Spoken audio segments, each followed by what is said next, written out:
Hong Kong International Airport is an engineering basket case, but in the best possible way. The story of its construction will leave your head spinning with the sheer scale and ingenuity involved. It was a project so immense in scope that it literally increased the size of Hong Kong by a full percentage point. This is a story that spans over a generation, a story that has literally moved mountains, combated Mother Nature, and emerged victorious. And here's the craziest part. They're not even halfway finished yet. When you take a look at the plans for what comes next, even the wildest feats that came before will seem like kids playing with Legos by comparison. This is how you build infrastructure. So, why exactly did Hong Kong need a new airport in the first place? To answer that, we need to examine why the existing airport was no longer meeting the region's needs. In the 1970s, when the British government was still in charge of Hong Kong, the idea of a new airport for the region was first proposed. Even then, the limitations of the current airport, known as HKIA, were becoming increasingly obvious.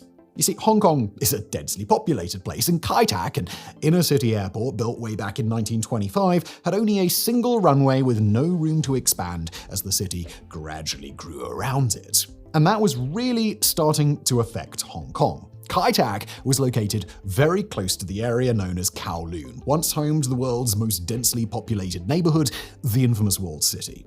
However, this proximity brought about massive noise complaints. The sound of airplanes flying so low and landing so near where people lived often exceeded 105 decibels.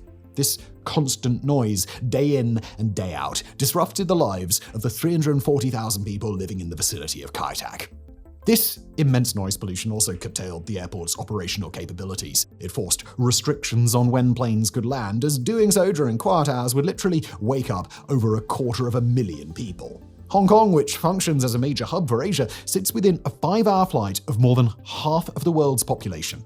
Yet coordinating flights from certain distant regions became a scheduling nightmare under these constraints. People arriving in Hong Kong from Europe or the US often had to schedule their flights either very late at night or early in the morning to land before the curfew. Additionally, the turnaround time for flights from these regions was nearly impossible to manage, with extra cargo and airmail constantly passing through the airport. HKIA frequently had to decline flight applications from airlines.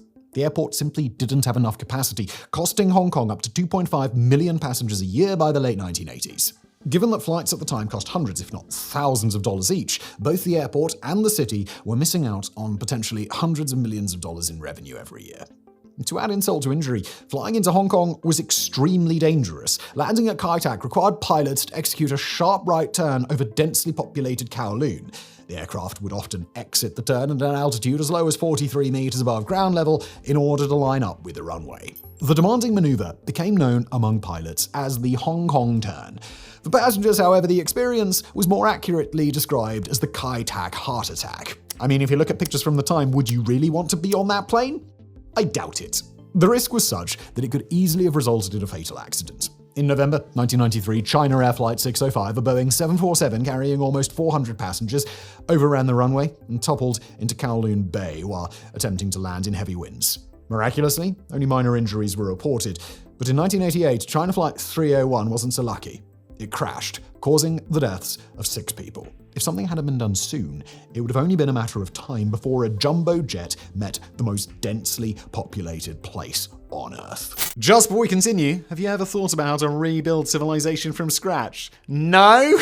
Well, maybe you should. What's the first thing you'd reinvent? The wheel? Electricity? The printing press? Show those off to people. You'd be like, look at this. I made a wheel. People, what is the, how? It's so fast. Well, that's where the book, The Ultimate Guide to Rebuilding Civilization, comes in. Check this out.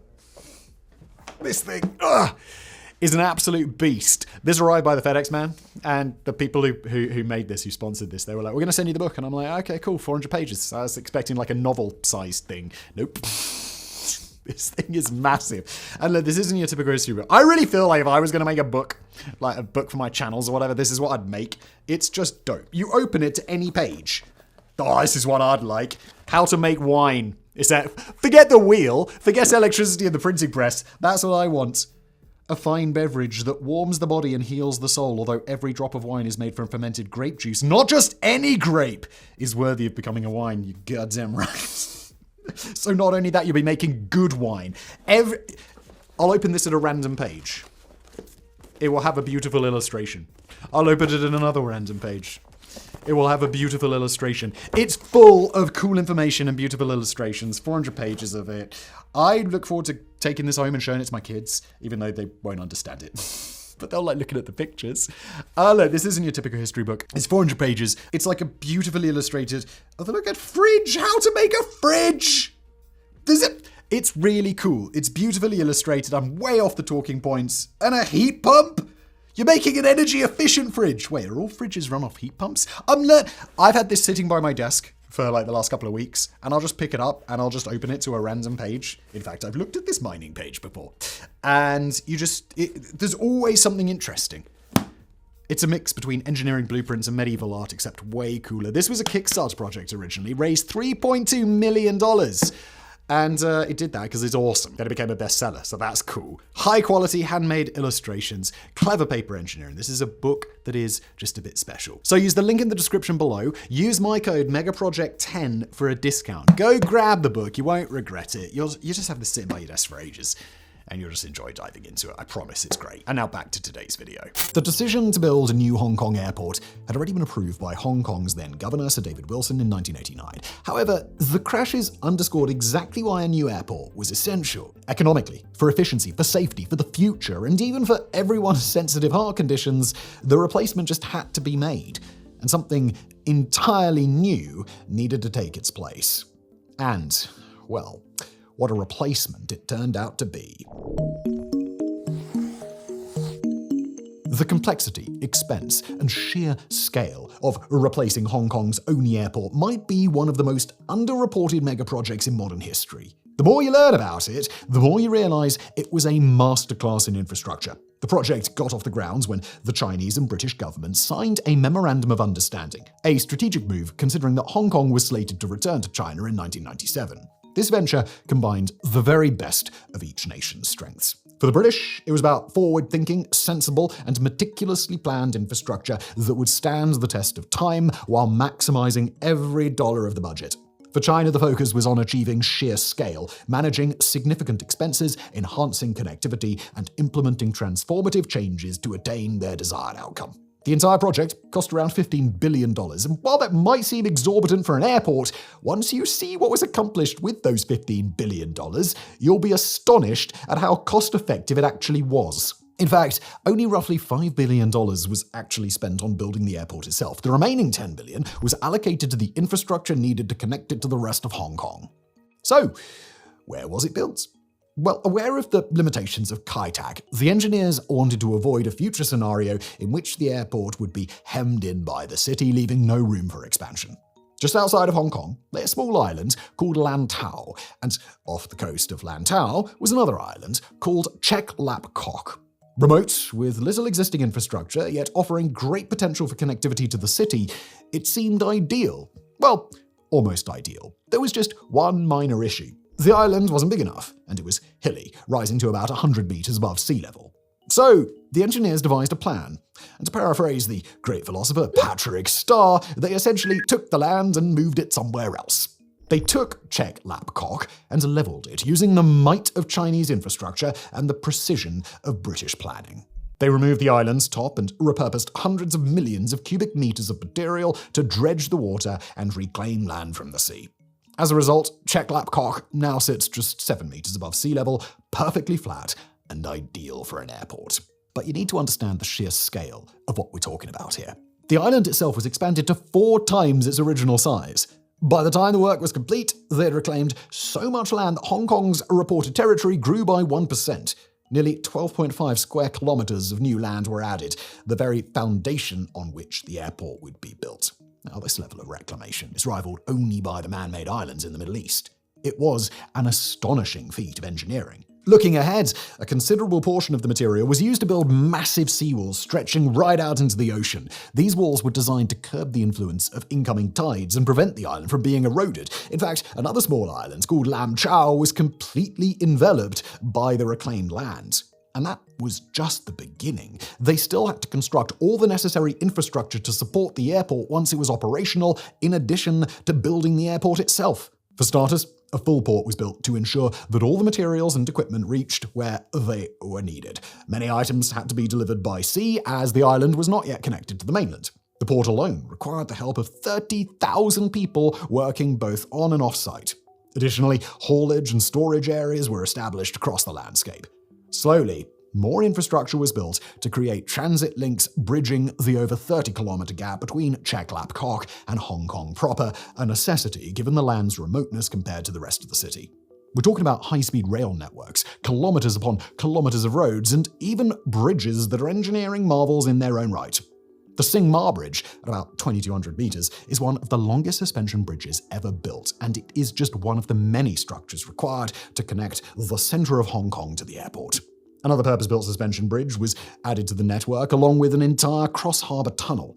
And that's not even considering the sheer amount of concrete needed for all of this construction, not to mention the airport itself. Nowadays, it takes around 45 minutes to get to Chek Lap Kok from Hong Kong Center by train and only about half an hour by car. Along the way, you can even stop by Disneyland on Lantau Island if you feel like visiting the House of Mouse. And well, what about the airport itself? What was happening there while they connected the rest of the mainland to the massively expanded island that they'd just built? Well, the expansion of the island allowed for building 2 parallel runways, each 3,800 meters long and 60 meters wide. Naturally, this meant that the capacity increase from Tai Kak to Chek Lap Kok more than doubled, and you no longer had to risk your life to land. A bit of a win-win. Even the design of the airport was something of a marvel. For starters, consider the sheer scale of the project. When completed, the main terminal became the largest single airport terminal and the largest building in the world at the time. Even today, a generation later, it remains one of the top 5 largest terminals in the world. The British flair for practical and sensible design is evident throughout the building. Much of the terminal is constructed of glass to allow an abundance of natural light, which helps reduce running costs. Additionally, it features a lightweight roof canopy, a design inspiration taken from Stansted Airport in London. Both of these elements were carefully chosen to combat the intense weather that Southeast Asia sometimes endures. The terminal's windows are engineered to break in the event of extremely high winds from hurricanes or typhoons, a feature that helps equalize the building's internal pressure and prevent collapse. Similarly, the roof is intentionally light by design. The last thing anyone would want is for the roof to fall on your head. I mean, it is one of the largest buildings in the world. In fact, even the very roof of the terminal is a success story of engineering pushed to its limits. A 3D model helped design the roof's complex geometries. Because land leveling on this scale is an imprecise science, the terminal's 5-kilometer perimeter constantly varies in height, which in turn causes variations in the roof's elevation. As a result, the entire building is symmetrical only along its center line. In every direction you look, this structure just impresses even more. Overall, the airport took from around 1989 to 1998 to build. It was supposed to be finished in 1997, aligning with the return to China, but like many large infrastructure projects, it overran. On July 2, 1998, Chinese President Jiang Zemin became the first passenger to fly from the new airport. 8 hours later, it carried its first international passenger, US President Bill Clinton.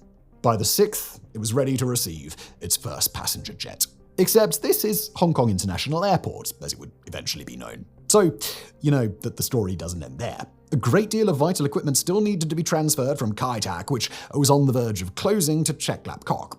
In the true spirit of the airport's construction, the team turned this challenge into a lesson in extreme logistics. It required a massive operation to move all essential equipment in just 7 hours, since the most critical items couldn't be relocated until Kai Tak had conducted its final takeoffs and landings. Using 1,000 road vehicles, trains, and a fleet of barges, every piece of crucial equipment was transported from one airport to the other via rail, road, and sea. Large sections of Hong Kong were completely closed off to normal traffic for the duration of this operation. The less essential equipment was moved over the following months, but from that moment on, Hong Kong International Airport was fully operational, and it remained so to this day. And after all that, the incredible level of engineering in every single aspect of this airport, from its planning and land leveling to the introduction of infrastructure and the actual construction, not to mention the massive operation required to move everything, resulted in a total cost of only $15 billion. We say only because while that is clearly a stupendous sum of money, consider what they managed to do with that. Compare it to similar projects today.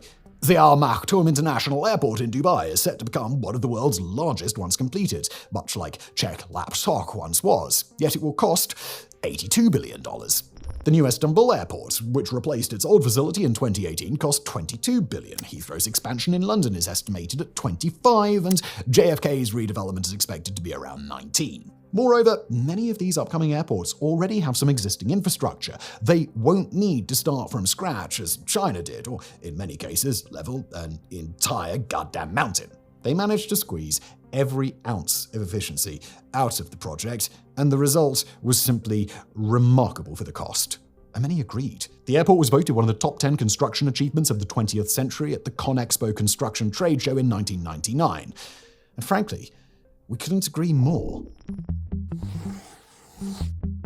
So how has Cheklapkok fared since its opening? As you can imagine, it's been doing rather well. The backlog of air freight and passengers arriving in Hong Kong virtually vanished, paving the way for even greater prosperity in the region. Today it handles around 71 million passengers per year, making it the 8th busiest airport in the world by passenger traffic. And when it comes to cargo and freight, it's number 1. But you didn't expect that to be all there is to the story, did you? In 2007, the airport opened a second terminal, which was later expanded in 2024. In 2022, a third runway was built, necessitating the reclamation of even more land from the sea. This new runway added an additional 6,500 square meters to the airport's overall area and is protected by 13 kilometers of seawall. The third runway was essential, as the number of airport users has more than doubled within a generation. Essentially, everything we've discussed about getting the airport operational had to be repeated. And the plan for the future isn't for HKIA to rest on its laurels. As the industry body IATA has estimated, by 2030, Cheklapkok will need to accommodate an additional 30 million passengers per year, bringing its annual total to over 100 million. At the same time, cargo volumes are expected to double from 4 million tons to 8. The third runway is not only important for achieving this goal, it's absolutely necessary. And fortunately, unlike the previous airport, there's ample space available for construction. Its integration into the planned 3-runway system was completed and became operational in November 2024. This upgrade included a new passenger concourse serviced by extended desks in Terminal 2 and connected by a high-speed automated people mover or APM system capable of transporting nearly 11,000 passengers an hour at a top speed of 80 km per hour. In addition, a new high-speed baggage handling network was built to link Terminal 2 with the new concourse with the capacity to handle 9,600 bags per hour. And after all that, they still ain't done. The next phase of expansion for HKIA and Cheklapkok will be known as Sky City. It's said to become one of the largest commercial projects ever developed. The plan is to transform Cheklapkok from just an airport into an airport city, spanning around 25 hectares. The area will be filled with retail complexes, dining areas, hotels, entertainment facilities, offices, and mega shop-attainment malls, all seamlessly connected by transport links between the city and the airport. There's also a plan for a 1-hour commute linking Hong Kong, Macau, and Zhuhai, with the airport at the center of this network. With 66 million people living within a 2-hour drive and a collective GDP of over $1 trillion, the project represents a huge investment opportunity to transform the southern coast of China into a major economic and tourist hub for the future. And considering that the third runway system, the new concourse, and several other elements were part of the early phases of the Sky City project and have already been completed, it's clear just how committed the Chinese government and Hong Kong officials are to making the rest of Sky City a reality. In a humorous twist, this progress makes the massive engineering feat of building the airport in the first place seem almost modest by comparison. While Sky City remains an ongoing project, it's set to truly accelerate after 2030 when Phase 2 begins, with a tentative plan to complete the overall project by 2050. By the end of the development, the site is expected to feature additional attractions such as a logistics hub, academies for students, and even autonomous transport connecting different parts of the complex. Perhaps the most astonishing aspect of this evolving airport story, after all this time and effort, is that it is still being written. If the future chapters can deliver on their promises, Sky City could become the most advanced airport the world has ever seen. Even more so because it will be built on top of what is already, arguably, the most impressive airport ever constructed. Thank you for watching.